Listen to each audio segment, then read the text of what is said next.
Hey mom friends, this is Functional Medicine for Moms, where we look at motherhood through the lens of functional medicine.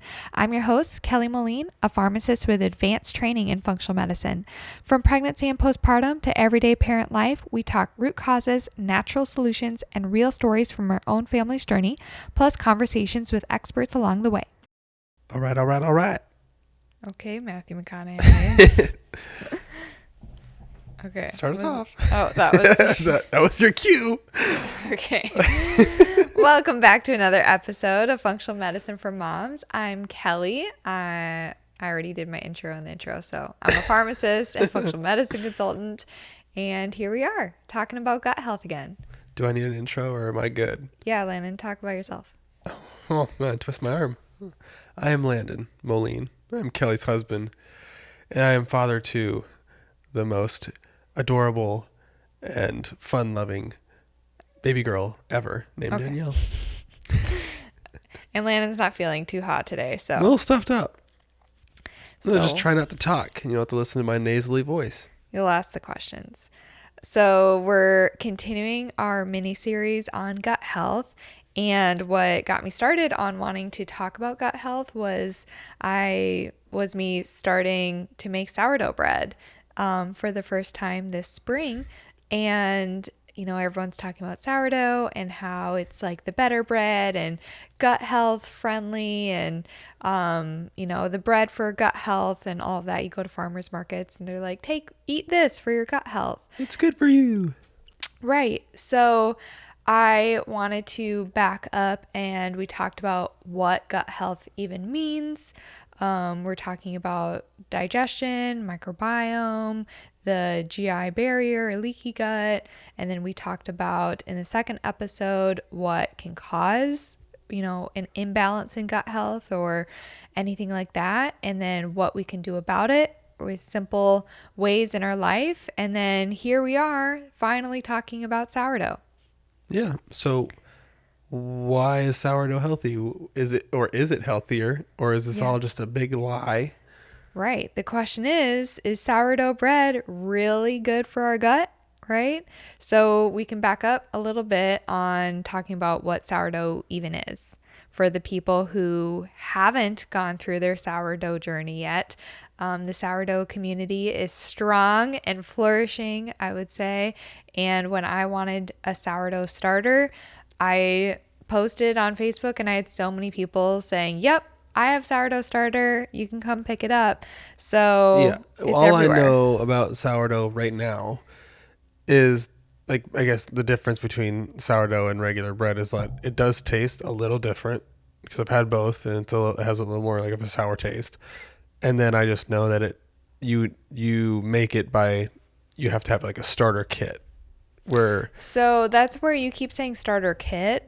And when all of our friends were getting into it when we had our baby, I'm like, I am trying to figure out how to feed my baby and keep my baby alive. I don't need to also feed a starter and keep a starter alive because it's like a pet in itself.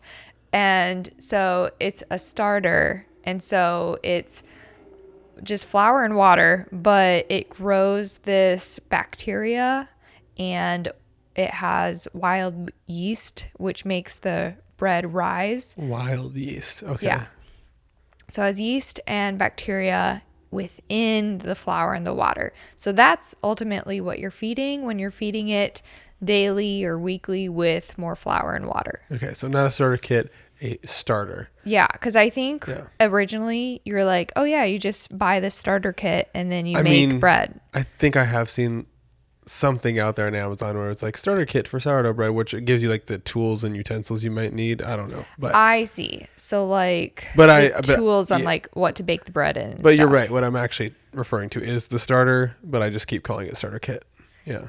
Yes. So the starter is basically this like family of bacteria that you're helping flourish with flour and water. And then you take a piece of that when it's active and hungry and all of that, and you put it into the mixture that you're making bread or whatever you're making with. And then with more flour, water, and other things, like the recipe I use is just flour, water, salt, and my starter.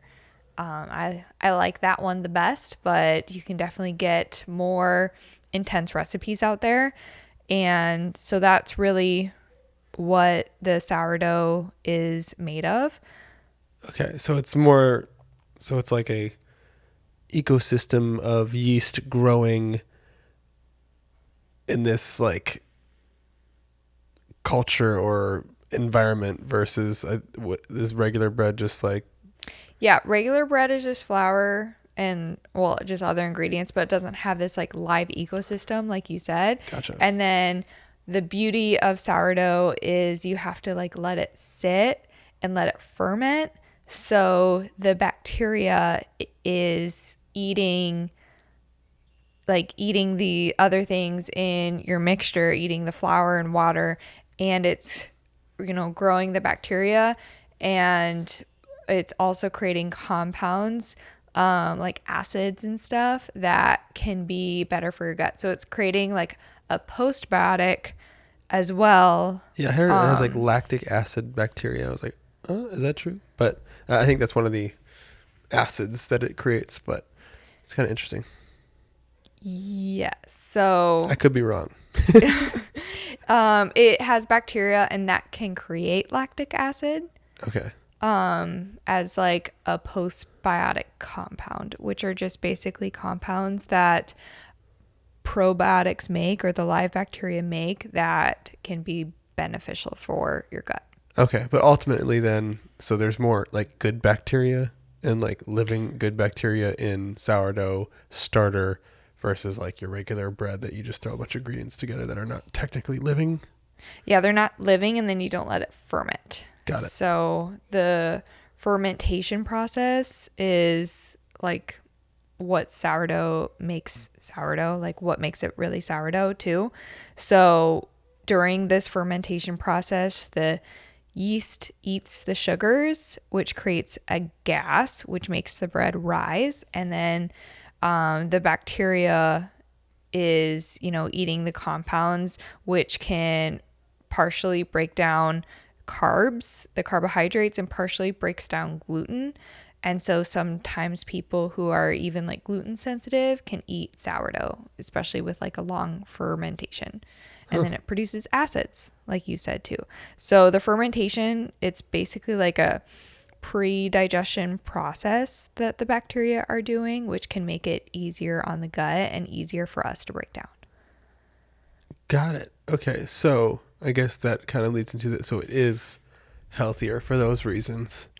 So let's kind of pause there, right? Of like, okay, we have all this bacteria, which is what we think of. And I think people are like, eat the sourdough because it has this bacteria and can help your microbiome, which is the good bacteria in our gut. Well, it's different than other fermented foods because sourdough, yes, it's fermented, it has this bacteria, but other fermented foods like yogurt or kefir or sauerkraut, those aren't baked or anything, where the sourdough bread is baked and all of the bacteria, most of the bacteria is going to die or go inactive. And so you're not getting that good bacteria to your gut like you think you are from the sourdough. Does that make sense? Hold on. So okay, so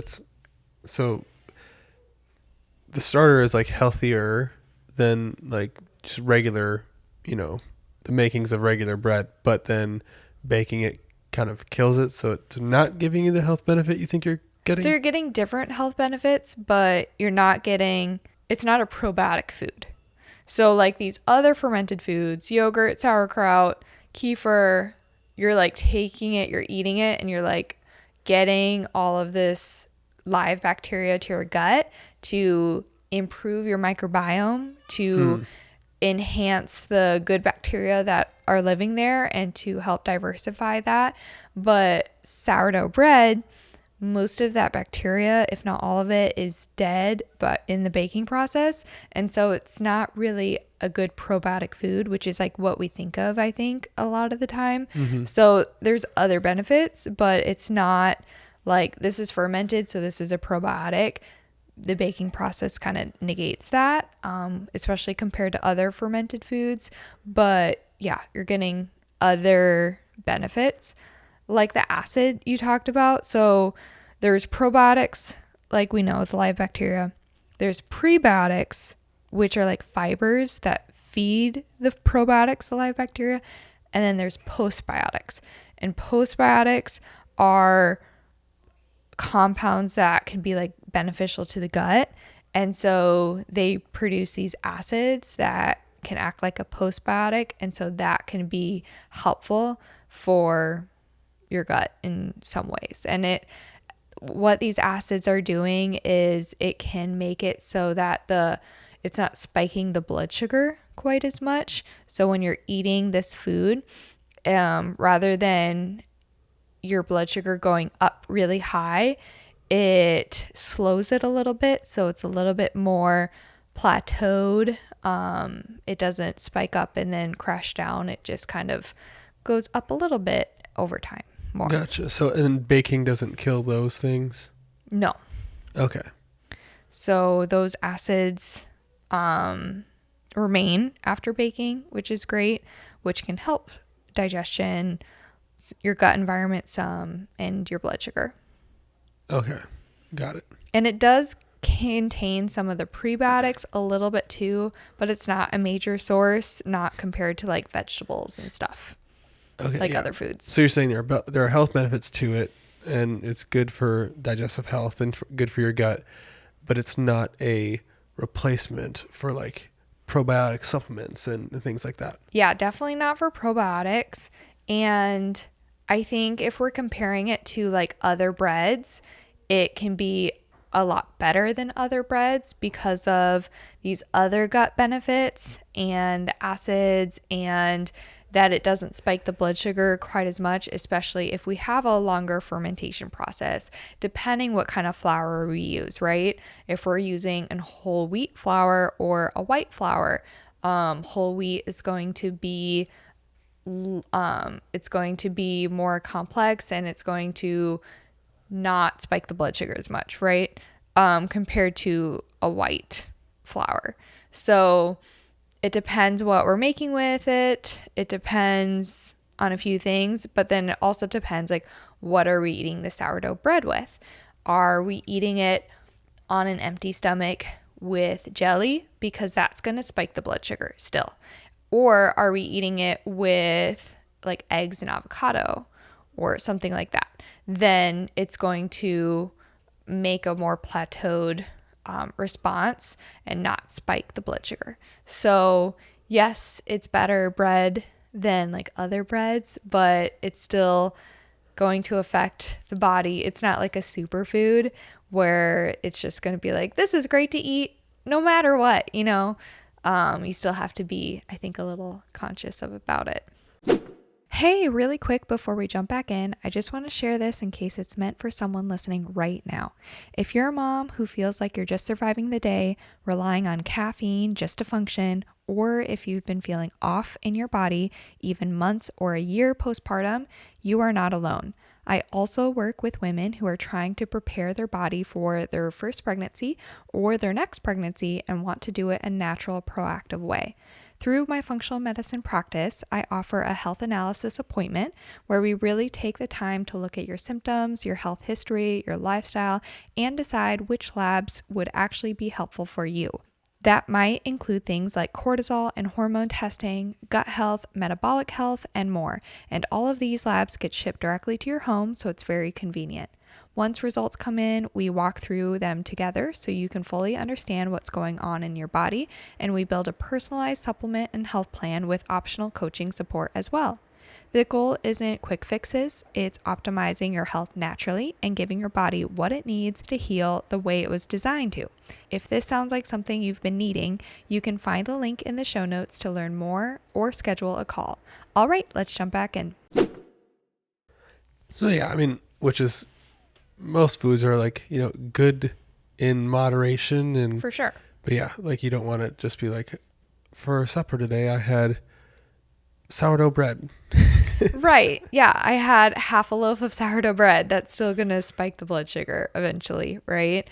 Especially depending on what you're eating with it. If you're eating nothing with it, it's going to spike the blood sugar versus if you're pairing it with like a protein or a fat. that's going to help level it out. And depending on how you're making it, if you're making it at home, if you know that fermentation process and doing a long fermentation, that's also going to help with the health benefits of the bread.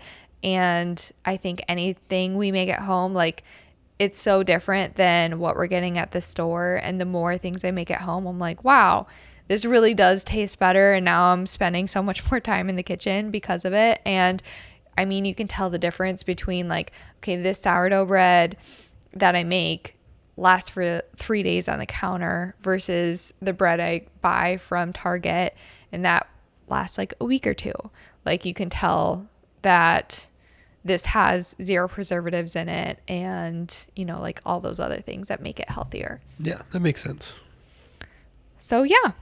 I know we kind of jumped around there, but does that help like answer questions about sourdough and be like, is this a healthy thing? So with that too, so I wouldn't say okay, let me back up.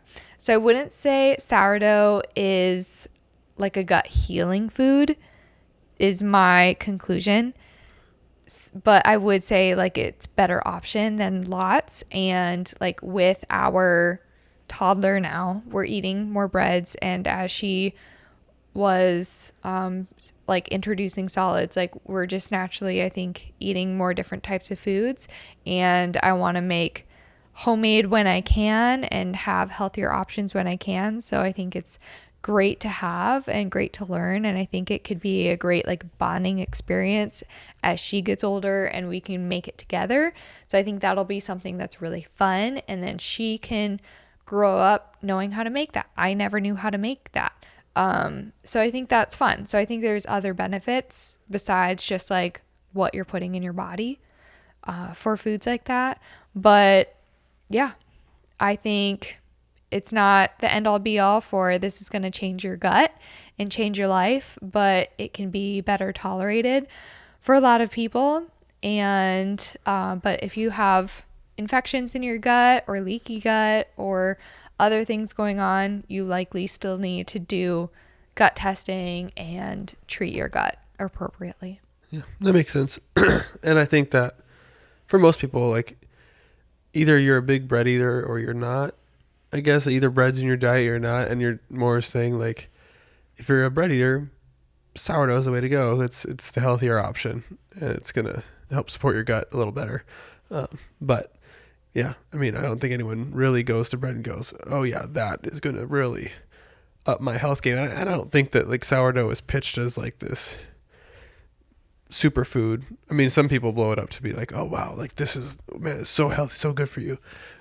Which, if you go to the farmers markets, that's how it feels. Yeah, I guess it does. But yeah, I guess either bread's in your diet or it's not typically. Like either you're like a toast eater or you have a lot of sandwiches and stuff like that. So you're more saying like, oh, if you do have sandwiches, then I suggest sourdough bread. Basically. Yeah. It can be a good option. And I love it. We love it in our home, but yeah, I don't rely on it for like a gut health strategy. Yes, that makes sense. Yeah. Well put. So yeah, that was kind of a fun, quick topic. I don't know. Nice. I learned a lot. Yeah. Great. So Landon, do you have a dad joke for us? I do. I'm going to do one about bread. Great. How did the sourdough bread get a promotion? Or why did the sourdough bread get a promotion? It was rising to the top. That's pretty close. That's pretty close. Oh, kind of.